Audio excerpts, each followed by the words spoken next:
So once you have your equipment, you're ready to start creating your footage and uploading it to YouTube. So what's the average day like for a YouTuber? How do you go from start to finish and save yourself as much time as possible? Well, everyone works differently, but it's certainly worth coming up with a workflow to minimize the amount of time and effort that will go into making videos. It's very important that your content be uploaded regularly in order to avoid losing your subscribers. And with that in mind, you need to be able to rely on a simple process to keep making more videos. To start with, you should try to keep an area in your home or studio ready for filming at all times. Designate a corner of an office or somewhere else to record your footage. That way, you won't have to get everything out and set everything up each time you want to film. It'll be there ready for you to go right away. This also means you can create a set for yourself and a backdrop. This is very important because it will once again greatly improve your professionalism. You don't want to record footage of yourself talking in front of an untidy bedroom with clothes strewn everywhere. Nor do you want to record in an untidy office or any other part of the home that just looks like someone's house, unless, of course, your niche is about something for the home. Rather, your aim is to make a professional looking set that will help to reinforce the lifestyle that you're trying to promote. Now, this might mean that you set up an area in your home to reflect what you're trying to say about yourself, and this could be a very clean and modern looking desk setup, for example, or it could be lots of comics and film merchandise.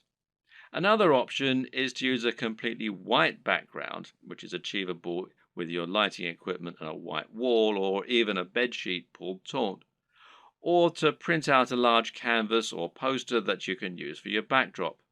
Or you can use a system called chroma key and insert a background in post-production. Whatever you eventually decide, just make sure you have everything right where you need it, and you know just where to stand, and you have somewhere to prop a script. A good tip is to write yourself something of a script before you start, but to be generally quite relaxed in the way that you stick to this script. It's fine to work from it rather than reading it out verbatim. Another tip is to break your script down into lots of smaller pages. This way you can glance at the next section, perform it, and then move on to the next part.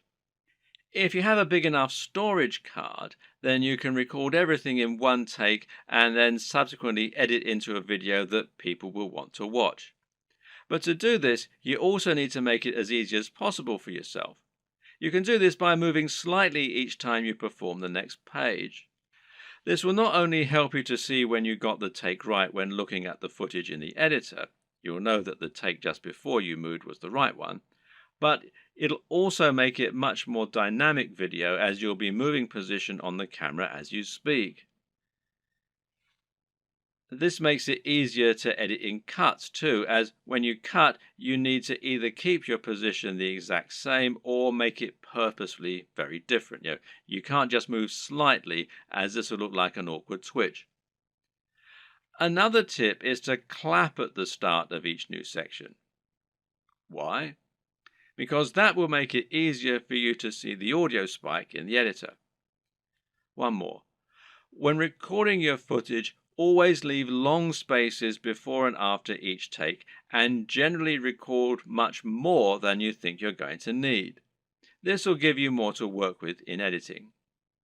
You should also set up your mic separately, remember, and if you're using a lapel mic, then you just need to plug in your phone and slip it in a pocket while you perform your shots.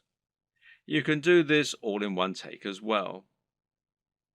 Now, depending on the nature of your video, you might need to record some extra footage as well that you can use as inserts.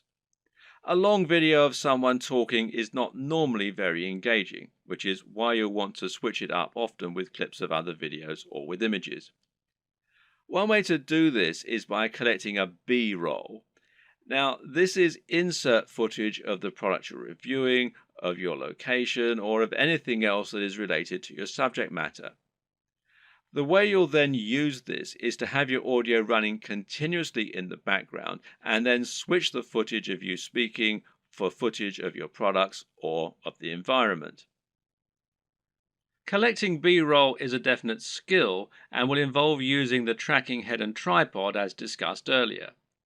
Try checking out technology videos from the likes of Android Authority, Techno Buffalo, and The Verge, amongst others, and you'll find they always include shots of phones and computers next to pens and paper, or by running water, or in the middle of grass and plants. In any case, the environment helps to showcase the beauty of the design and engineering, and it makes the shot more interesting, than just a simple shot of a phone in someone's hands.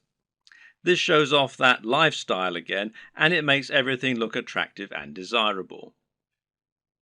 Once again, you can always record more than you think you're going to need. You've been surprised of just how quickly you can run out of B-roll while talking, so get as many shots as you can possibly think of. You can also use other types of insert footage. For example, you might want to use footage of yourself working out while talking about fitness, or you might want to use clips from other YouTube videos, being careful about copyright, of course.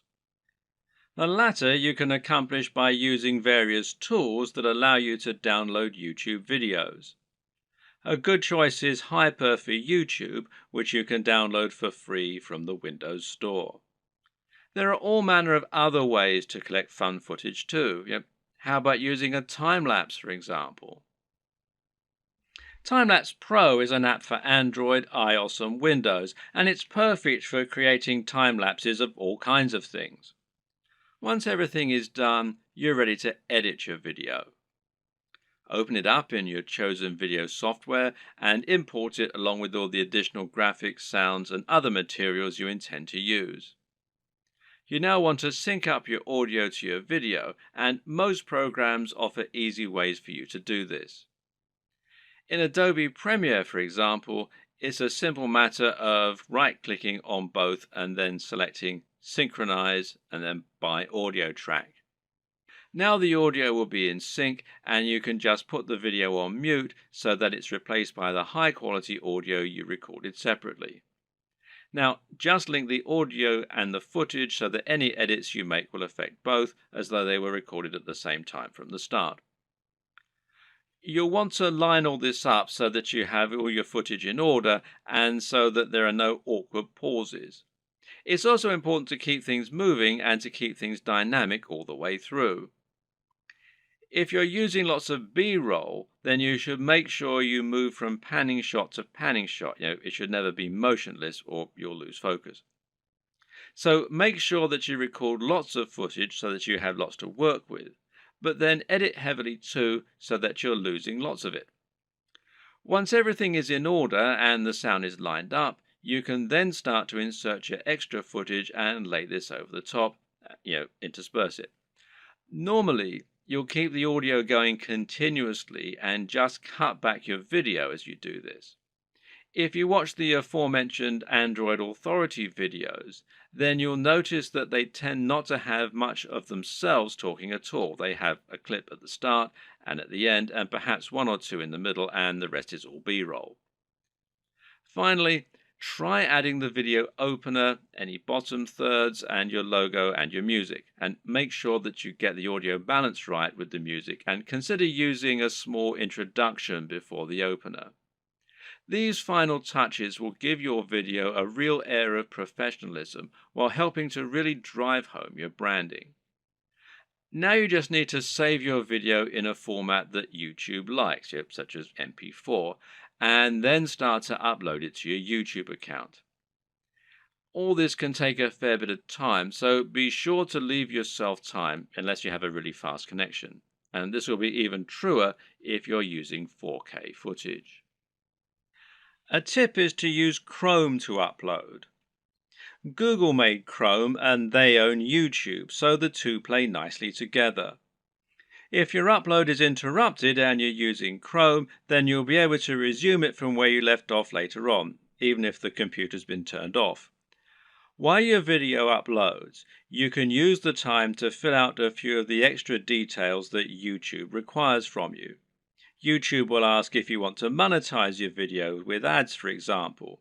And of course the answer is yes, as long as you aren't overtly selling anything in it. Likewise, you'll be able to write your title, your description, and your keywords. Make sure that your title is descriptive of your video while also being something that people will want to search for and something that people will be tempted to click on when they see it.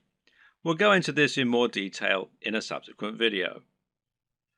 Finally, make yourself a thumbnail to act as the image that people are going to see before they click on your video.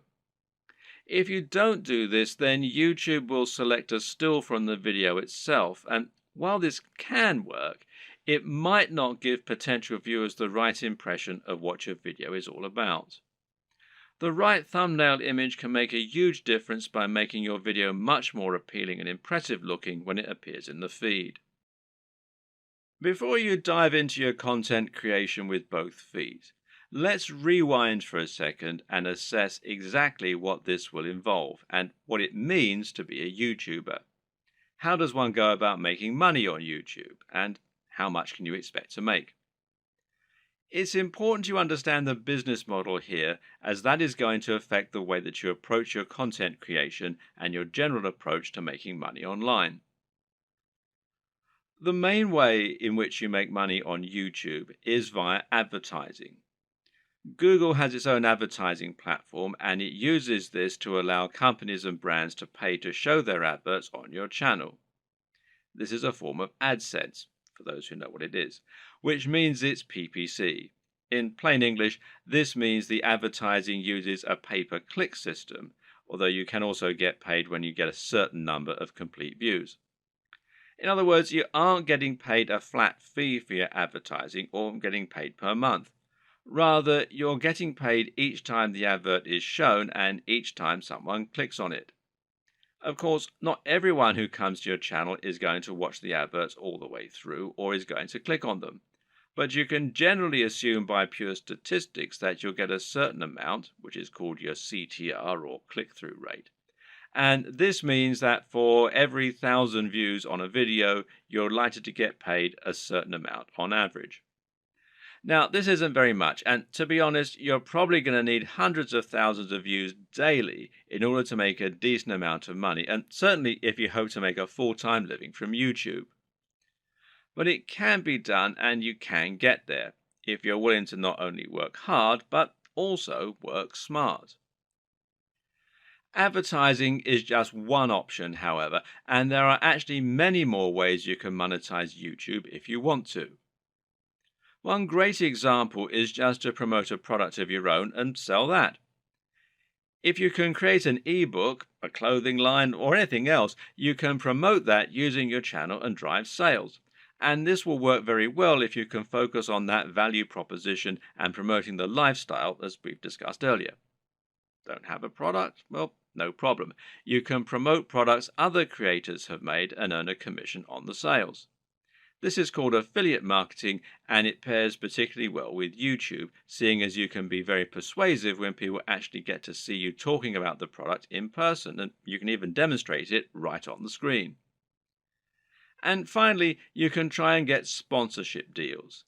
Now, this works very well if you're in a visual medium like fitness, where it's common to get sponsorship from clothes manufacturers, supplement producers, and even companies that make training equipment.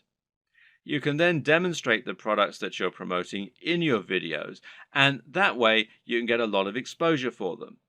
Often these companies will pay per video, while in other cases they might pay a monthly fee, which is up to you to work out with them. Consider these factors and the type of monetization strategy you intend to use at the time that you create your channel idea. Different subjects will make it easier or harder to find sponsors, and generally a bit of pre-planning can go an awfully long way.